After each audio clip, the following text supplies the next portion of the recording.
Bruno Le Maire, bonjour. Bonjour. Vous êtes député de l'Eure et ancien ministre de l'Agriculture. Vous êtes donc sur le salon aujourd'hui. Ça fait 3 fois que vous venez, c'est ça? Exactement, oui. Pour vous, l'entrepreneuriat, c'est quoi? Pour moi, l'entrepreneuriat, c'est l'avenir de la France. On voit de plus en plus de jeunes qui veulent devenir entrepreneurs, de plus en plus de Français qui veulent prendre leur vie en main, créer leur entreprise, et donc qui derrière créeront des emplois.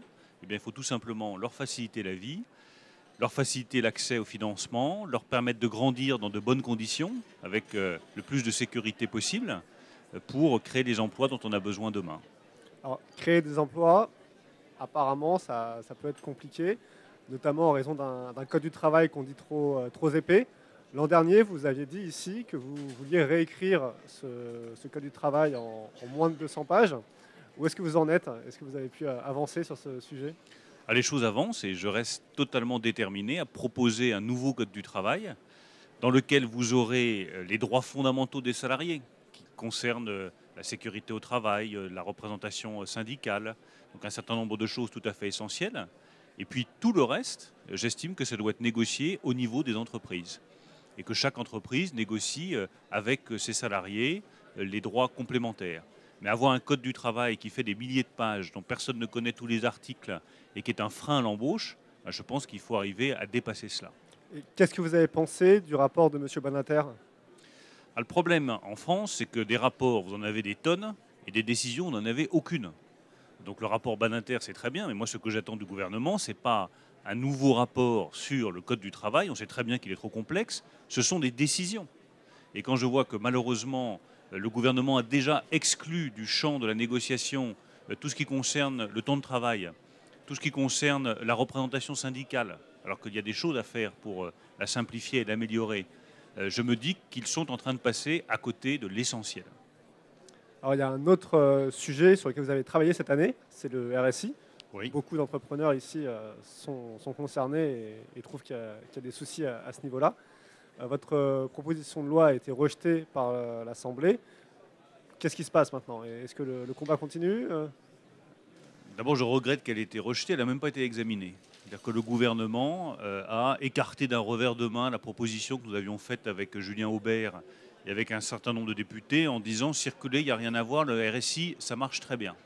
Moi, je considère que le RSI, c'est une catastrophe pour des dizaines de milliers de travailleurs indépendants, de commerçants et d'artisans. Donc, le combat continue.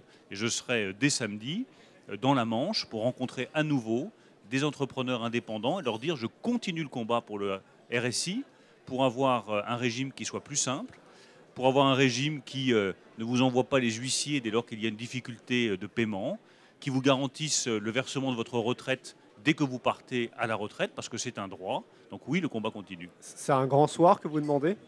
Oui, c'est un grand soir, parce que les ajustements à la marge ne marchent pas. Donc à partir du moment où les ajustements à la marge ne marchent pas, il faut proposer autre chose aux commerçants, aux artisans et aux indépendants, qui sont des gens qui travaillent, qui souvent travaillent très dur. Parfois, il y a une activité qui marche un petit peu moins bien, donc du coup ils se retrouvent en difficulté pour verser leurs cotisations. On doit les aider. Et de manière très générale, il faut qu'en France, on arrête de mettre la tête sous l'eau des entrepreneurs et que l'administration soit au service des entrepreneurs et pas là pour sanctionner les entrepreneurs. 37% des Français souhaitent créer leur entreprise, d'après un sondage commandé par les organisateurs du salon.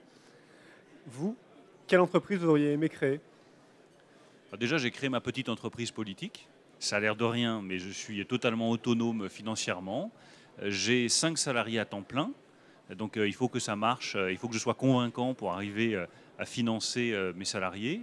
Et donc sinon, peut-être qu'en matière de librairie, par exemple, j'aurais bien aimé créer ma propre petite start-up et ma propre petite entreprise. Peut-être que dans le domaine du numérique aussi, j'aurais aimé créer ma propre start-up. Puis vous savez, la vie politique, ce n'est pas la vie tout entière. Moi, je fais de la politique, je suis totalement engagé. Et puis peut-être qu'un jour, j'aurai une autre activité. Bien, pourquoi ne pas créer mon entreprise à ce moment-là? Vous reviendrez ici alors en tant qu'exposant Eh peut-être? bien, je reviendrai comme exposant, avec grand plaisir. Et puis, j'accueillerai les responsables politiques et je leur dirai ah, vous n'avez pas fait votre job, j'arrive pas à développer mon entreprise. Merci beaucoup Bruno Le Maire. Merci à vous. À bientôt.